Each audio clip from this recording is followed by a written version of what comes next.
So thank you, everyone, and we should get started. Before we get into the introductions, I would just like to share some housekeeping rules. Please make sure that your audio is on mute when you're not speaking. We'll try to make sure of that as well, but obviously with so many people on the call, then it will be difficult to manage, so please do your best as well. You have a function called closed captions in Zoom, which allows you to see automated subtitles. Those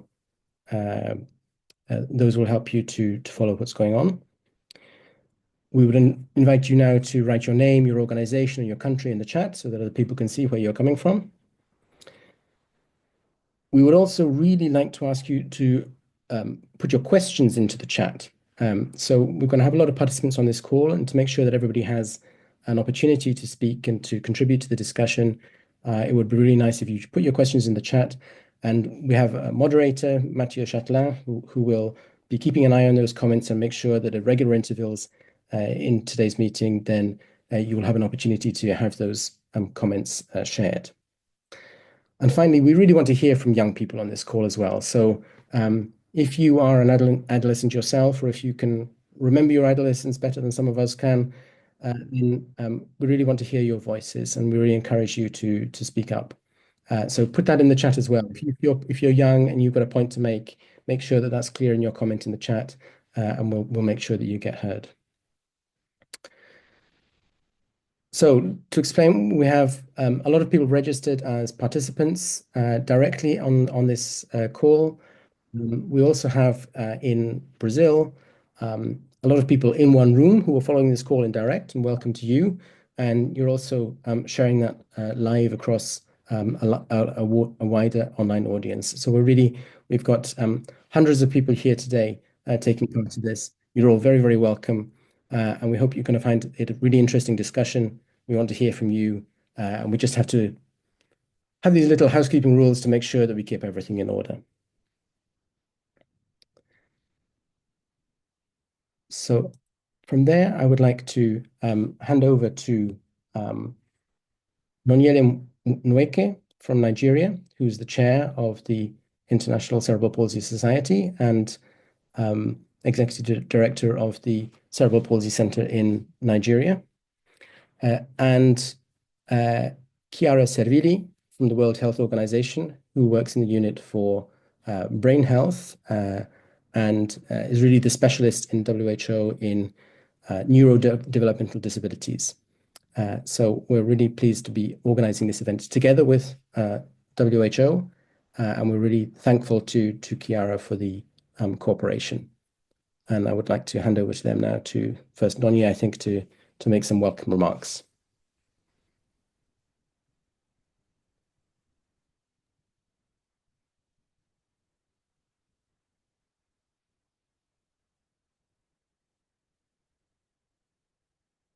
You're on mute, I think, Nonya.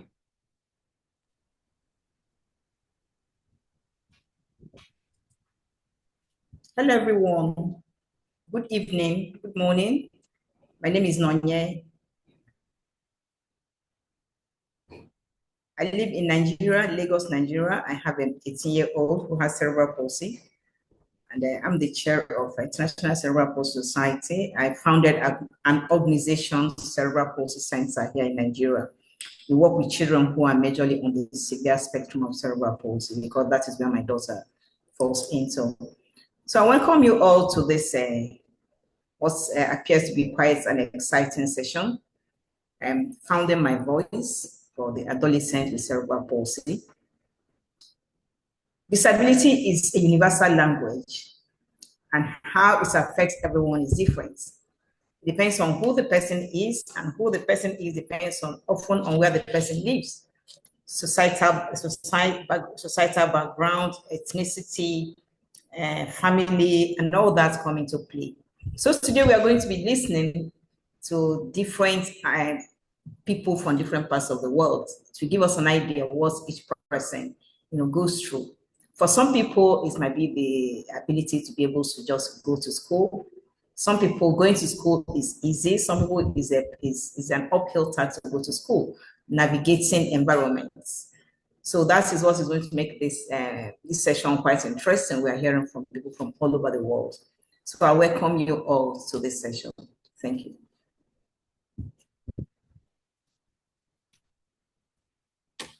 Thank you very much to give me an opportunity to be here with you today. It's really exciting. As part of my work, I have the pleasure and the honor of engaging with many different stakeholders.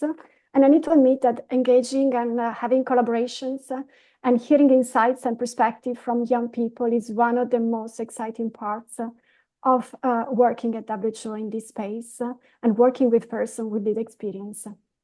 I'd like, first of all, to thank the International Cerebral Palsy Society for leading in terms of convening this very important and important event with the support of WHO. I would like to highlight a bit, here that as we talk about cerebral palsy, we need to recognize that it is a common condition. If we think about the global estimates and the global burden of disease estimates, we recognize that over 20 million of adolescents and young people have lived with cerebral palsy globally. However, if we think about the experience of those of us responsible for planning services or for making policies and monitoring the implementation of policies, we recognize that there are many challenges and barriers in terms of the challenges and barriers that people with cerebral palsy and young people with cerebral palsy face are often invisible or are not well known to those of us responsible for taking action and for programming in countries, for allocating resources. So I'm particularly pleased of having an opportunity to contribute today to give visibilities to the aspiration, to the preferences, to the priorities that young people with cerebral palsy have in terms of influencing the way that we implement actions for improving the health, the well-being, and the participation for young people with cerebral palsy. When we think about optimizing the trajectories, the health trajectories, the journey in terms of health and well-being of young people with cerebral palsy, we recognize that we need to take action at different levels. We certainly need to address stigma. We need to improve environments, including within the family, the schools, the community, and also later in the workplace.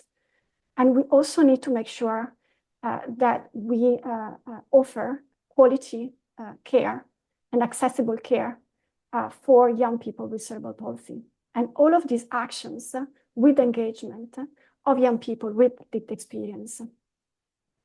I just would like to close, to give you this information that last year, UNICEF and WHO have put forward as part of the publication of a global report on children and adolescents with developmental disabilities, a framework for action that defines different levels of actions that country can take and should take to improve the health, well-being, and participation of young persons with neurodevelopmental conditions, including cerebral palsy. So this is an advocacy tool that can be used in countries. It highlights different elements, including promoting participation in terms of recreational activities, strengthening advocacy, improving financing. And I highlight this because, it's just a framework, it's a global framework. For it to be really useful in countries, we need young people at the forefront, supported by many of us, stakeholders in the governments and UN agencies, as well as the international organizations, grassroots level, implementing collaborators, really to bring these actions to reality and to tailor them to the local context. So I'm very pleased to give the floor now to the experts in the room, young and less young, to help us reflect and give visibility to these aspirations and these priorities from your perspective. Thank you very much. Thank you very much, Chiara, for those introductory words, and to Nonya before you. So I'm just going to present briefly the panelists. We have Anne Ulrichsen-Schmidt, who is a developmental psychologist working at the University of Lund in Sweden, and very much involved in Cerebral Palsy, CP Sweden, which is a member of our International Cerebral Palsy Society, and is an example of what we try to achieve in terms of bringing together the professionals, the parents, and the people with cerebral palsy to work together for common goals. The next panelist we will be hearing from is Marjolein Ketelaar from the University Medical Center in Utrecht, the Netherlands. She's also a psychologist. And I would say that with Marjolein and Anne together, you have two of really the leading authors on scholarly articles on adolescents with cerebral palsy, two of the researchers who've done the most work in this field. So just to underline how important it is to have their voices here. Then we'll have, I'm going in purely alphabetical order here, completely fair to everyone. Agnes Koits from Slovenia, who is the youth representative on the board of the Cerebral Palsy Europe Association. She's also an observer member of the European Disability Forum's Youth Committee, and she had a starring role just last week on the podium of the European Day of Persons with Disabilities conference in Brussels, where she was speaking on inclusive and accessible cities.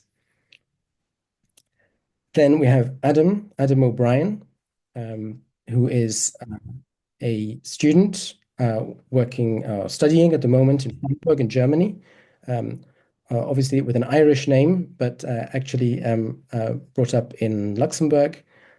He is not only a young man with cerebral palsy, as by the way is Agnes, which I didn't mention, but he is also not wanting to sit around and just accept the way that things are in his university. He has actually set up an association to promote accessibility in the University of Freiburg. Then we have Phoebe Ray Taylor, who is the star of the latest new film brought out by Disney Plus called Out of My Mind. Really excited that Phoebe is with us today. Welcome to you. I think everybody is very much looking forward to your contribution to the discussion. It's great to have a film not just focusing on a girl with cerebral palsy, but actually led by a girl with cerebral palsy. What you have to share is going to be a really, really important part of this evening's event. And finally, we have Melanie Warden from Lebanon. Melanie is a psychologist, head of the psychology unit at Cerebral, which is an organization in Lebanon that helps children with developmental disabilities. And obviously, Lebanon is in a very difficult situation at the moment, and Melanie will shed some light on that and the special challenges that young people have to face in a crisis situation. So with that, we're going to move into the first round of questions and comments, and I'm going to share with you a short clip from the film Out of My Mind. This is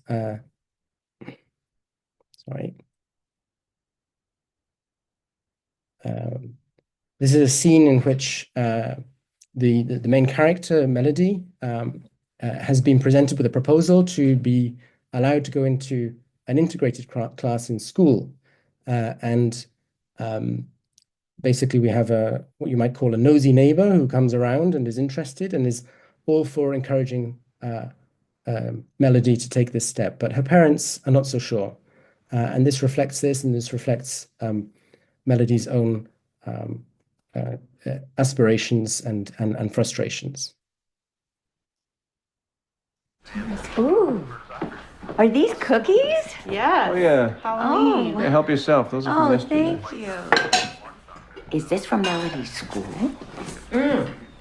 This is a great idea. A regular sixth grade class. Mal, you're haven't gonna discussed love that this. yet. Yeah, we actually, we have discussed it, and I don't think it's something that we're leaning toward. Math, social studies, all alongside your peers. Oh my God, this is so great. I know, Vi, that's a parental decision, and we haven't really. I know you want. Of course you want. I would want this too. This is fantastic. Vi, Look. it's a parental decision. Sure. And we have not. Back me up. Sure. Okay. Oops, Still on the I table. guess I should go. I should go. Thank you for those beautiful dresses. Make me the bad guy.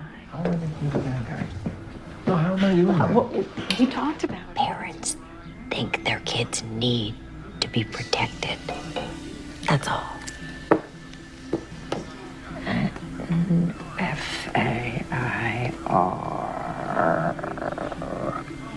Unfair. Right, unfair. So, what are you gonna do about it? Listen, hey. You're gonna have people taking care of you the rest of your life. At some point, you better learn just because someone wipes your ass doesn't mean you have to kiss theirs.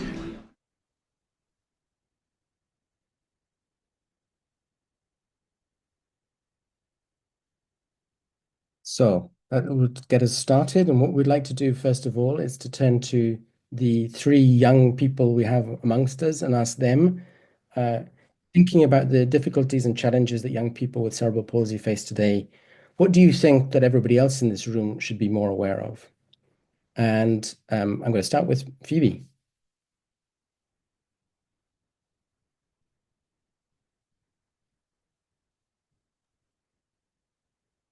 Hi everyone. I just want to say one of the biggest challenges I find as a young person with cerebral palsy is I don't have enough people to talk to who can understand where I'm coming from or who can get me because I've been in the same place as me, and that is hard because I've gone through times where I couldn't talk to my parents because they don't understand, and I don't want to put all my problems on them. And also another thing is my whole life I've been judged for how I look, and I've been laughed at, picked on just for being in a wheelchair, and I want to try and make that not the case because it's not fair that anyone should have to go through that. So yeah. Thank you for very honest comments. Adam, can we turn to you next? So, hi everyone. I'm sorry if the audio is not great. I found a random hallway at a class.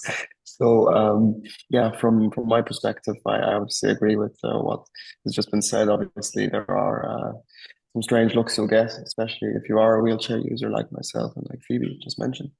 For myself, one of the biggest things I noticed when I first moved to Germany for my studies is that a lot of people tend to want to offer their assistance when it's not necessarily needed.